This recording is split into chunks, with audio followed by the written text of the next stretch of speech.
Bonjour à tous et bienvenue dans cette vidéo où on va parler d'un Amiga 600 pour changer.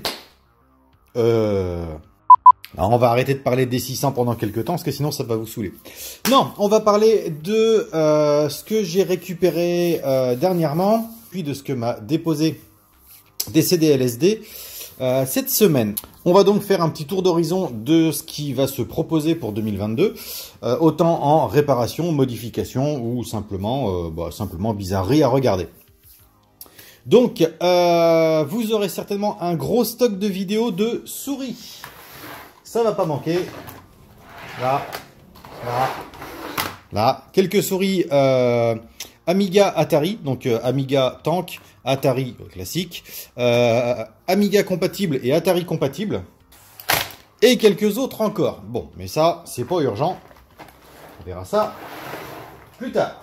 J'ai reçu quelques disquettes d'origine, donc des disquettes de Workbench et de premier pas, une extension mémoire qui va sur Amiga 500. Voilà, une AMI. On en avait parlé il n'y a pas longtemps sur le Discord, je ne connaissais pas cette marque. Donc normalement elle est censée être fonctionnelle, on verra ça un peu plus tard. Hop. Alors quelques petites bizarreries comme cette extension qui permet de mettre 2 barrettes de RAM sur un seul slot. Bon, je ne sais pas si ça fonctionne. Quelques barrettes EDO de 8 MO et 8 MO en 70 NS, donc ça peut toujours servir. Des convertisseurs VGA vers je ne sais pas trop. Et je suppose DB9 vers port série. Ouais, c'est ça, serial port. Ok. Des extensions mémoire pour un Atari, mais ça, on en reparlera dans une autre vidéo. Boîte de disquettes vide. Et quelques disquettes, encore une fois, de Workbench en original. Qui iront très bien avec mes livres. Hop. Un stock de cartes mémoire PS1 et je dirais PS2 pour celle-ci. On verra ce qu'il y a dessus, c'est des choses intéressantes. Mais du coup, ça va avec cette PS1. À remettre en état, lentille HS, un grand classique sur les anciennes PS1. Là, je verrai, parce que des PS1, j'en ai plein. Donc, soit elle me servira pour pièce, pour refaire une plasturgie, parce que du coup, celle-là, elle est plutôt sympa. Voilà, je sais pas encore, on verra ce qu'on en fera. Ensuite, une Wii U en panne. Donc, du coup, elle fonctionne plus. Apparemment, elle aurait été débranchée durant une mise à jour. Et elle affiche en fait un code erreur, je crois que c'est 130-22-15 de tête. Donc du coup elle ne fonctionne plus. Donc si quelqu'un a des connaissances en Wii U pour pouvoir simplement soit la reflasher, comme à l'origine, soit la mettre à jour peut-être, soit carrément la hacker. J'ai regardé un petit peu vite fait sur le net. Bon, je suis pas un pro de ce genre de machine, mais si je peux la remettre en route, pourquoi pas. Pour les amateurs de choses un peu anciennes, un lecteur de CD portable. Donc ça va être assez vieux. Ça a vraiment eu un design année fin 80, début 90. Je ne sais pas s'il fonctionne. Donc ce sera peut-être l'occasion de faire une vidéo là-dessus. Ensuite, vous l'aviez vu dans la vidéo dans le camion il y a quelques semaines. J'ai récupéré une console type Pong. Alors moi, ce qui m'intéressait surtout, c'était de récupérer les manettes. Donc, elle a été cannibalisée, les fils ont été coupés. Bon, il n'y a plus rien à récupérer là-dedans. Mais par contre, moi, j'avais monté une Pong Velman à monter soi-même. Et donc, en PCB nu. Donc, je vais tout intégrer là-dedans. Parce que je trouve ça plutôt mignon. Et il y a tous les éléments pour le faire. Donc, ça, par contre, ce sera un projet que je réaliserai. Ensuite, un vieux PC Toshiba, décidément. J'en récupère plein en ce moment. Hop là. Satellite 4060X CDT. À voir s'il marche. Bon, j'ai pas pris le temps de le brancher. Normalement, il fonctionne. Il y a un problème de pilote d'affichage, mais il doit fonctionner. Donc, à voir. Ensuite,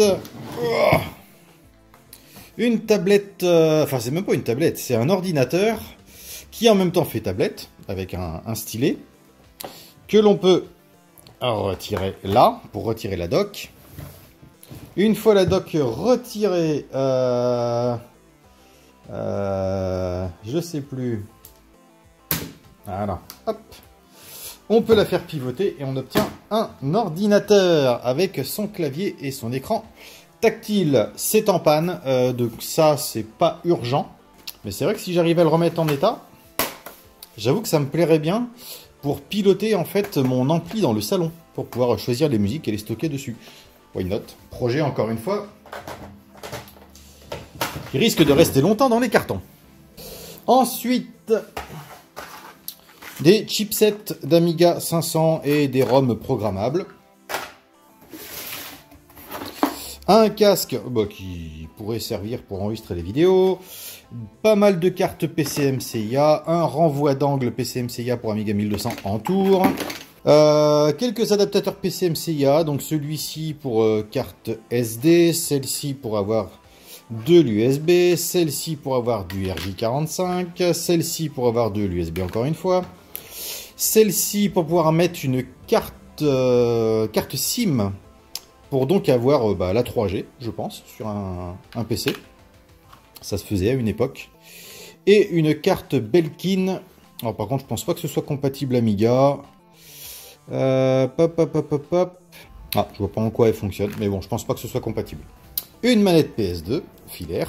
Un Amiga 500. Révision 6A à nettoyer et à remettre en route. Alors normalement, il fonctionne. Bon, il est juste sale. Voilà. Donc ça va avec l'extension mémoire qu'on a vue au tout début. Donc là, ce sera une vidéo basique à faire quand il fera beau. Je la ferai en même temps que le 500 et l'Atari qui a pris de l'huile de friture. Ce sera l'occasion de faire une petite vidéo nettoyage avec les petites musiques de Bird. Le message est passé. Hop. Ensuite... des pièces de GameCube. Ça c'est une trappe de 500. Alimentation de GameCube. Manette sans fil. Probablement GameCube aussi. Et un peu de câblage d'alimentation au câble vidéo. Dans cette poche plastique, nous avons une alimentation pour le PC Toshiba. Une alimentation pour PS2 Slim. Ainsi que l'alimentation de la station HP. Bon, ça, ce sont des alimentations qui vont avec la Wii U. Une manette pour Atari 2600, ou Amiga pour jouer avec un seul bouton. Manette et adaptateur RVB pour Master System. Bon, alimentation d'Amiga 500 qui ne fonctionne plus. Alors, à la voir, c'est pas réellement étonnant. Hop, un petit PDA compact. Bon, qui ira très bien avec mon Dell. Ensuite, une GameCube avec l'adaptateur Game Boy. Voilà, qui se mettait dessous. Alors, je crois qu'il faut un CD pour le lancer. Je ne l'ai pas, mais c'est pas grave. Ça, c'est les batteries pour la station HP. Une N64. Voilà. Du coup, je ne sais pas ce que j'en ferai. Et puis donc, une Master System qui ira rejoindre les autres Master System. Puisque j'en ai déjà deux, je crois. Voilà, donc c'était un petit peu le condensé des possibilités de projets de cette année. Si ça se trouve, ça n'aboutira à rien du tout. Mais en tout cas, je voulais remercier DCDLSD pour avoir fait la route.